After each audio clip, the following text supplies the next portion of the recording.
میں آپ کو کچھ قصے سنانا چاہتا ہوں، بڑے دردناک قصے ہیں، بٹ حقیقتیں ہیں، ریالٹیز ہیں جو ہمارے سامنے ہو رہے ہیں، شاید ہمیں پتہ نہیں چلتا۔ مجھے ایک دفعہ ایک فون آیا ایک بچی کا، میں شہر اور نام ظاہر حذف کروں گا، تو میں کہنے لگی سر مجھے آپ سے سیشن کرنا ہے۔ میں نے کہا بیٹا کس لیے سیشن کرنا ہے؟ کہنے لگی سر مجھے خود لذتی کا شوق ہے اور مجھے یہ عادت پڑ گئی ہے، میں ایڈکٹ ہوں، پورنوگرافی ایڈکٹ تو میں بن گئی تھی 2 سال پہلے، لیکن اب میں خود لذتی میں اتنی ایڈکٹ ہو چکی ہوں کہ میں اپنے آپ کو زخمی کر لیتی ہوں۔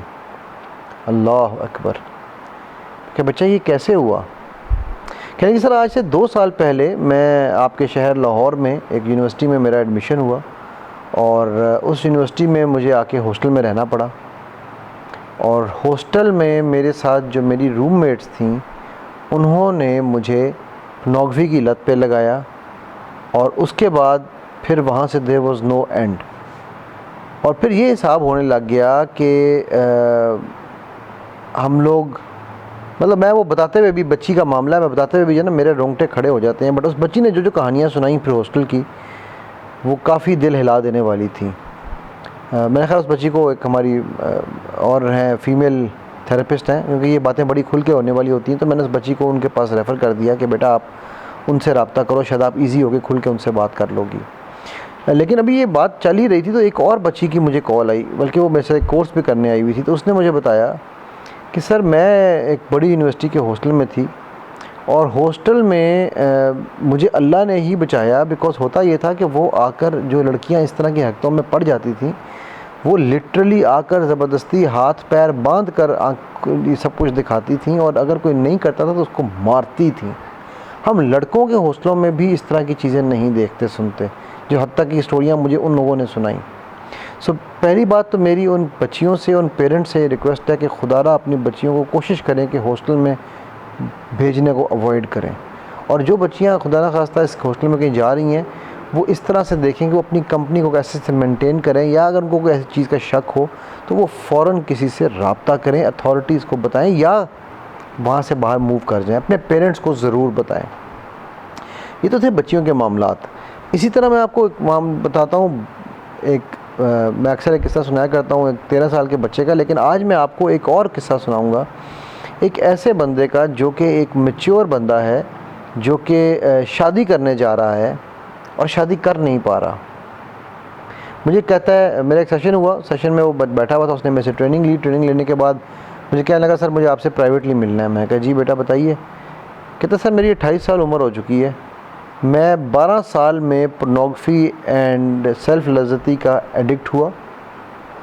اور آج 16 سال ہو چکے ہیں، میں بڑی اچھی پوزیشن پہ بیٹھا ہوا ہوں، اور مجھے نہیں پتا کہ میں نے کون سا ایسا نیورو سرجن ہے یا نیورولوجسٹ ہے جو پاکستان میں چھوڑا ہو۔ سر مجھے ٹیسیں اٹھتی ہیں، تکلیف ہوتی ہے جو نیچے سے اوپر تک ٹریول کرتی ہے، میں فزیکلی ہر طرح سے چیک کرا چکا ہوں، تمام ٹیسٹ ہو چکے ہیں، میں کوئی بیماری نہیں ہے، لیکن میں بیٹھا ہوا کرسی سے بھی اٹھ جاؤں تو میری چیخیں نکل جاتی ہیں، اور سر گھر والے کہہ رہے ہیں شادی کرو۔ سر میں کیسے شادی کروں؟ میں تو یہ تکلیف ہی برداشت، مجھ سے، میرے لیے تو باتھ روم جانا بھی جو ہے نا ایک سزا کے طور پہ ہے، تو میں کیسے سے شادی کر لوں؟ میری سر جان چھڑا دیں۔ یعنی یہ وہ جو لوگ یہ سمجھتے ہیں نا کہ یار اس سے کیا فرق پڑتا ہے، چھوٹا موٹا تو ہر کوئی کرتا ہے، یہ چھوٹا موٹا ہر کوئی کرتا ہی ہمارے لیے عذاب بن چکا ہے، ٹھیک ہے؟ اور خاص طور پر اس لیے کہ ہمارے مردوں کو یہ کہا جاتا ہے یہ مرد ہیں، مردانگی کی نشانی ہے، مرد ایسے ہی کرتے ہیں، اور پھر وہ مل کے عورتوں کو اس لیے ذلیل کرتے ہیں کیونکہ وہ یہ دیکھتے ہیں کہ ان فلموں میں، ان جگہوں پر، ان چیزوں میں عورتوں کو ذلالت کے ساتھ ٹریٹ کیا جاتا ہے، ایک جانور سے بھی بدتر سلوک کیا جاتا ہے عورت کے ساتھ، حالانکہ جانور بھی پیار کرنے کی قابل ہیں۔ تو وہ جب یہ چیزیں دیکھتے ہوتے ہیں تو پھر ان کے، اور پھر گھر میں یہ کہا جاتا ہے یا تو مرد ہے، مرد ایسے ہی کرتے ہیں، بیٹا ہے، بیٹے کا کام ہے، بندہ ہے تمہارا، بندہ کچھ دن کرے گا پھر ٹھیک ہو جائے گا۔ یہ جو ٹھیک ہو جائے گا ایسے ہی کرتے ہیں، یہ کہاں سے آیا، کس نے بنایا مجھے نہیں پتا، لیکن اس نے ہماری سوسائٹی کو توڑ کے رکھ دیا ہے۔ آپ اپنے جو ہے نا دوستوں کا سرکل وہ چن کر بنائیں، وہ ایسا سرکل بنائیں، وہ سرکل ہو جو آپ کو اٹھائے گرائے نہیں، جو آپ کو سکھائے تباہ نہ کرے، جو آپ کے ساتھ اچھائی کے کاموں میں آپ کا ساتھی بنے، برائی میں آپ کا ہم سفر یا آپ کا لیڈر نہ ہو۔ میں یہ نہیں کہتا، انسان ہے، ہم سب سے غلطیاں ہو جاتی ہیں، اور میں یہ نہیں کہتا بچوں کہ آپ لوگ میں بھی کوئی گناہوں سے پاک ہوں، ہم سب نے کیے ہوں گے، لیکن گناہ کرنے میں شاید اتنی برائی نہیں ہے، اتنا خامی نہیں ہے جتنی اس گناہ پہ اترانے میں ہے، جتنی اس کے بعد اس گناہ کو رپیٹ کرنے میں ہے۔ سو انسان غلطیوں کا پتلا ہے، لیکن غلطیوں سے سیکھنا بھی ضروری ہے۔ سو میرا یہ مشورہ ہے، اسپیشلی جو بچے بچیاں ہاسٹلوں میں رہتے ہیں، کہ آپ اپنے اوپر خاص طور پہ نظر رکھیں۔ ایک چیز، چلیے میں آپ کو اس کے اوپر ڈسکشن کرتے ہیں، بڑی امپورٹنٹ ہے، اور وہ یہ ہے